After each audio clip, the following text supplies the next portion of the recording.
Yeah, I think there's been we call it investment because it is an investment and it's a social investment in the community, and one would expect out of that investment a social return, not necessarily a financial return.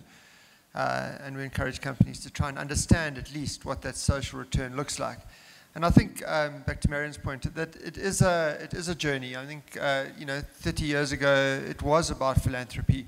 Increasingly, companies are looking at it more strategically, aligning it to their business, looking for those social returns.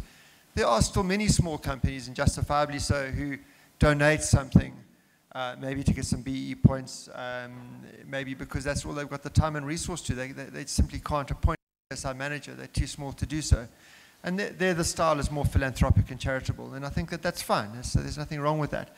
But I think for those companies that are spending upwards of 10 million rand, it is about understanding, investing, and looking for those kind of social developmental returns. Gail, Bridgit, do either of you want to weigh in on that? Gail? Yeah. I mean, it was interesting that you gave the example that a financial investor knows exactly what they're going to do and almost has as a set of steps. And I think Bridgit spoke about professional grant-making practice. Unfortunately, there isn't a common agreed on body of knowledge that can guide our work. And that's why we all take it from whichever perspective we come from. And one of the speakers did say a lot of the CSI practitioners don't come from a development background, or in fact don't have a lot of sectoral knowledge in the sector they're working in. And I hear this criticism a lot of time from NGOs that talk to us about their engagement with CSI practitioners. So this is the time to pose some difficult issues. Can I ask you to pick up on that specific point? I mean, because it's been raised by a couple of people now. Would a first step, and maybe a practical one, towards a better climate of sharing, even if the specifics still need to be worked out, be to spend time with people who are involved in CSI making decisions, to give them that broader sense of development? Because they have come to that position. I mean, is there something, given that you've convened other forums, that's sparking an idea? Yep. Yeah, I'm not 100% sure what the answer is, because you can draw together a forum, but then if people don't come, they don't come. And that's also been a challenge for us, is that in some instances people don't want to share that information, so they don't come. So it is difficult, you know.